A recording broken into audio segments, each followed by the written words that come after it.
Hey folks, Glenn May here with BassResource.com, and welcome to another edition of Hank Parker's Fishing Tips.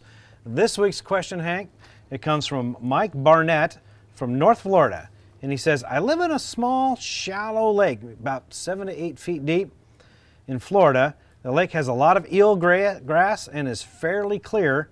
If you fish this lake for the first time without any knowledge about it, what would be several baits you would try first? Well, I like that, and I've probably fished that lake before. And I fished a lot of them in North Florida, and I love them in these small lakes.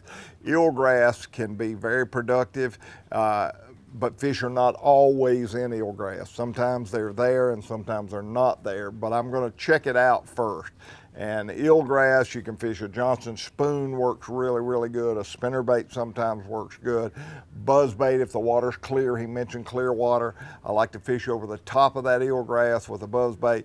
So I'm gonna start with the eelgrass for sure, and then I'm gonna start with a series of baits that kind of based on watercolor. If that watercolor is really, really clear, and that eelgrass,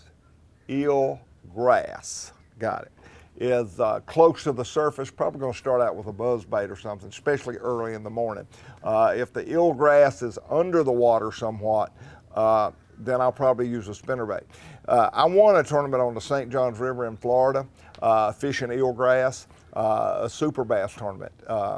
And I won it in a place called Coulee Bay on the St. Johns River, and I could fish the eelgrass when the wind was blowing. When the wind was blowing and the water was moving, it would allow me to get my spinnerbait through the eelgrass without hanging up on it, and I caught big bags on the days the wind blew. When the wind didn't blow, I couldn't do it. My spinnerbait would hang up in the eelgrass, and I couldn't get the fish to hit it. So I had to go to a worm, and I'd catch smaller bags of fish. So if the wind's blowing really good, you can probably fish that spinnerbait through that eelgrass. If not, you may have to stick with the surface with the buzzbait and a plastic worm. But can be good. If it doesn't work, get away from the eelgrass and fish the break lines. Mike, thanks for submitting that question. I hope that helps. For more tips and tricks, visit hankparker.com and check out all the tips and tricks and articles on there, and there's a whole lot more too. And if you want to be notified the next time we post one of these videos, just subscribe to our YouTube channel.